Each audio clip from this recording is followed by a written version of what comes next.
Naku!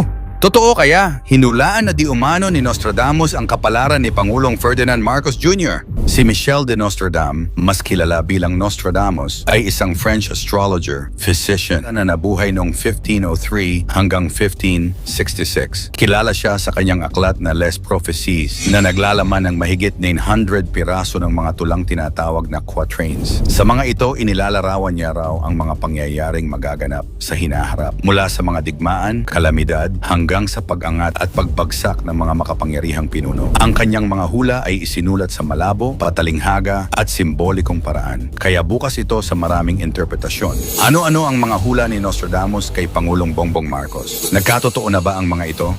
Yan ang ating aalamin.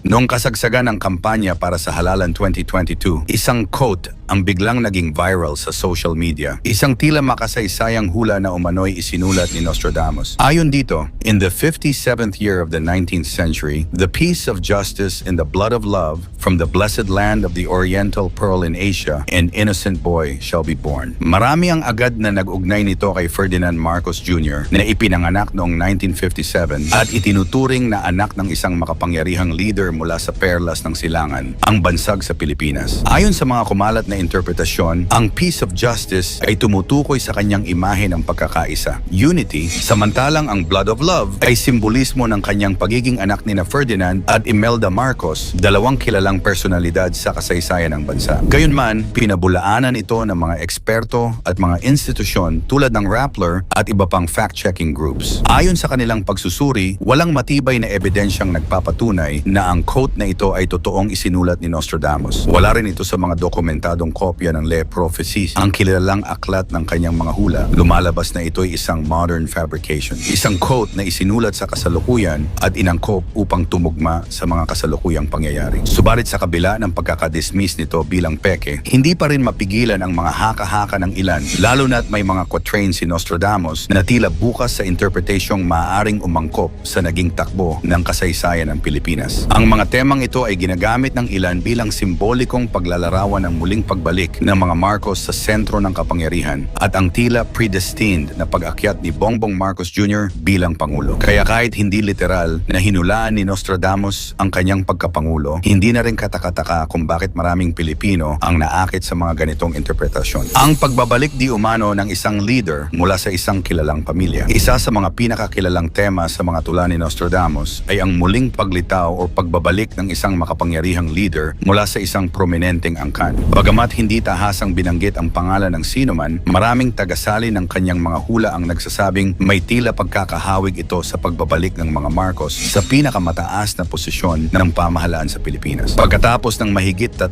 dekada mula nang mapatalsik si dating Pangulong Ferdinand Marcos Sr. noong 1986, muling bumalik sa Malacanang ang kanilang pamilya sa pamamagitan ng pagkakahalal ni Ferdinand Bongbong Marcos Jr. bilang ika-17 na Pangulo ng Pilipinas noong 2022. Para sa maraming Pilipino, ito ay tila isang historical full circle mula sa isang pamilya na minsang tinutulan ng taong bayan, ngayon ay muling pinagkatiwalaan ng kapangyarihan. May ilang tagapag-interpret ng mga hula ni Nostradamus ang nagsasabing ito raw ay tumutugma sa kanyang pahayag tungkol sa isang leader na mula sa isang dinastiya babalik matapos ang mahabang pagkaligaw ng kanyang lahi. Sa paningin ng ilan, ang linya raw na ito ay maaaring sumasalamin sa pagbabalik ng isang anak ng dating hari na sa konteksto ng Pilipinas ay maaaring ituring bilang pagbabalik ni BBM bilang anak ng isang dating pinuno. Pagbabago ng kapangyarihan sa Timog Silangang Asya. Sa ilang mga quatrains ni Nostradamus, may mga binanggit siyang mga lugar sa silangan o mga isla ng dagat na sinasabing magkakaroon ng malaking pagbabago sa liderato. Sa modernong panahon, sinasabi ng ilang tagapagpaliwanag na ang mga ito ay posibleng tumutukoy sa mga bansa sa Timog Silangang Asya, kasama na ang Pilipinas. Ang pagbabalik ng isang controversial na apelido sa pinakamataas na posisyon sa bansa ay ikinokonekta ng ilan sa mga hula ng pagbabago ng kapangyarihan sa rehiyon. Ayon sa ilang haka-haka, ang Pilipinas ay may malaking papel sa geopolitika ng Asya, lalo na't ito ay nasa sentro ng tensyon sa South China Sea. Kaya naman ang pag-akyat muli sa kapangyarihan ng isang kilalang pamilya ay tila may mas malalim na kahulugan. Hudyat ito ng bagong yugto sa kasaysayan ng bansa at posibleng pagbabagong anyo sa politika ng rehiyon.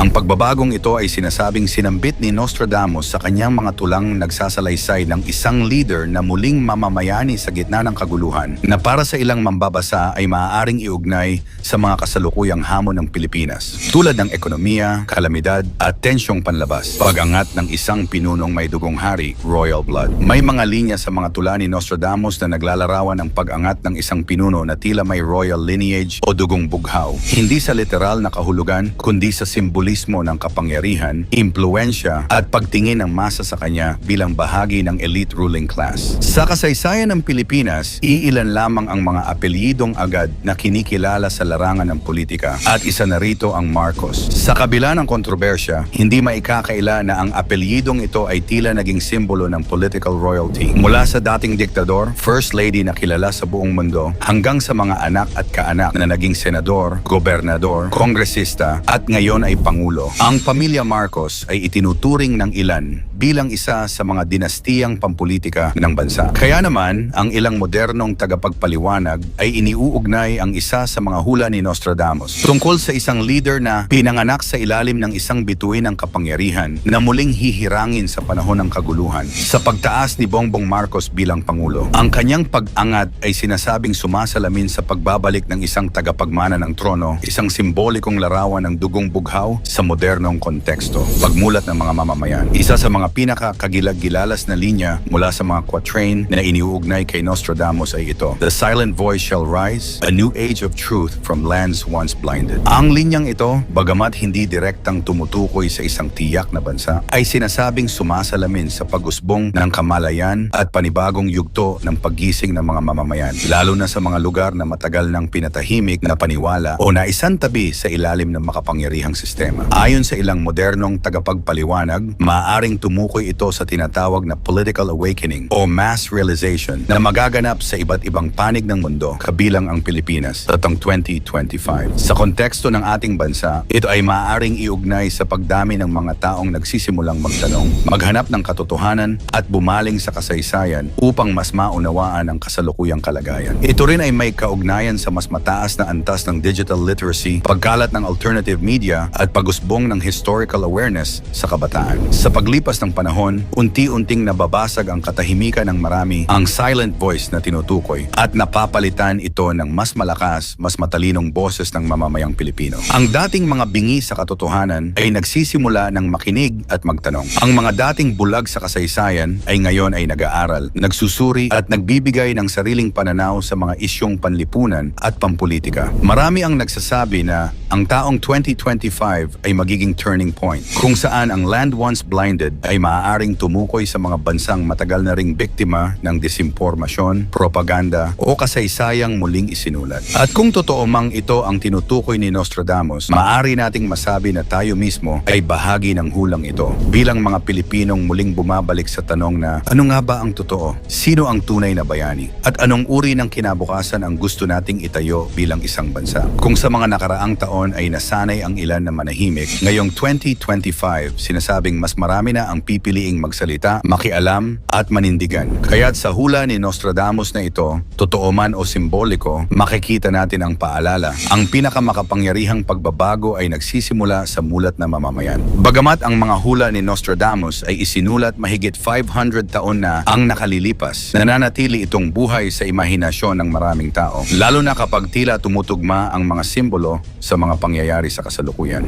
Mangyari man o hindi ang mga hula, isa lang ang dapat nating paniwalaan at sampalatayanan.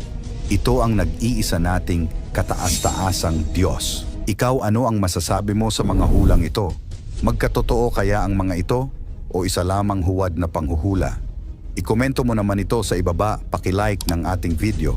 I-share mo na rin sa iba. Salamat at God bless.